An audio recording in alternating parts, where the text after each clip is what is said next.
100% উত্তীৰ্ণৰে সুনাম কঢ়িয়াই আনিলে নগাঁৱৰ সোণা একাডেমীয়ে।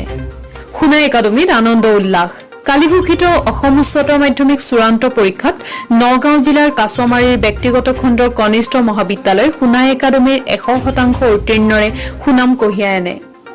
একাডেমীৰ পৰা মুঠ 80 গৰাকী ছাত্ৰ ছাত্ৰীৰ পৰীক্ষাত অৱতীৰ্ণ হৈ তাৰে 10 গৰাকীয়ে ষ্টাৰ নম্বৰ সহ 78 গৰাকীয়ে প্ৰথম বিভাগত আৰু 2 গৰাকীয়ে দ্বিতীয় বিভাগত উত্তীৰ্ণ হৈ 100%ৰ ধাৰাবাহিক ফলাফল অক্ষুণ্ণ ৰাখি কলেজখনৰ গৌৰৱ কঢ়িয়াই আনে।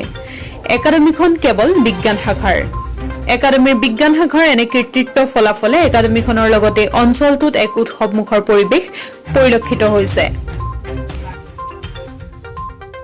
সকলোলৈ আমাৰ সোণা একাডেমীৰ ভিতৰত অহাৰ বাবে আন্তৰিক অভিনন্দন জ্ঞাপন কৰিছোঁ আৰু লগতে আজি হায়াৰ ছেকেণ্ডেৰী যি ৰিজাল্ট দিছে ৰিজাল্ট যিসকলে ভাল দিছে সেইসকললৈ মই অভিনন্দন জনাইছোঁ আৰু যিসকল ৰিজাল্ট ভাল পোৱা নাই বা নিজৰ মনৰ মতো পোৱা নাই সেইসকলকো হতাশ হ'বলৈ মই তাৰ কাৰণে মই অনুৰোধ জনাইছোঁ আৰু আগন্তুক দিনত যদি সিহঁতক সপোন পূৰা কৰিব পাৰে তাৰ কাৰণে মই সিহঁতক কষ্ট অটুট ৰাখিবৰ কাৰণে অনুৰোধ জনাইছোঁ। নিশ্চয় এইটো আছিলে যে গাঁৱৰ দৰিদ্ৰ পৰিয়ালে কেনেকৈ উচ্চ শিক্ষিত হ'ব পাৰে তাৰ আমাৰ মেইন উদ্দেশ্যটো আমাৰ আছিলে আৰু সেইকাৰণে প্ৰতি বছৰে প্ৰায় 10জন ল'ৰা ছোৱালীক আমাৰ কলেজৰ ফালৰ পৰা আমি পঢ়াবৰ কাৰণে সিহঁতক চেষ্টা কৰোঁ আৰু এইবাৰ তেনেকৈ আমি অলৰেডি 5টা ষ্টুডেণ্টক এডমিশ্যন দিছোঁ আৰু 5টা তেনেকৈ বাহিৰৰ কিছু সামাজিকভাৱে দায়বদ্ধ ব্যক্তিয়ে আমাক স্পনচাৰ কৰে। তেনেকৈ টোটেল 10টা ষ্টুডেণ্ট আমি প্ৰত্যেক বছৰে পঢ়াওঁ আৰু তাৰে এটা উৎকৃষ্টতম উদাহৰণ আমাৰ এইবাৰ হৈছে নিজৰক পাৰ্বিনা খাতুন নামৰ এজনী ছোৱালীয়ে মানে 80% পাবলৈ সক্ষম হৈছে।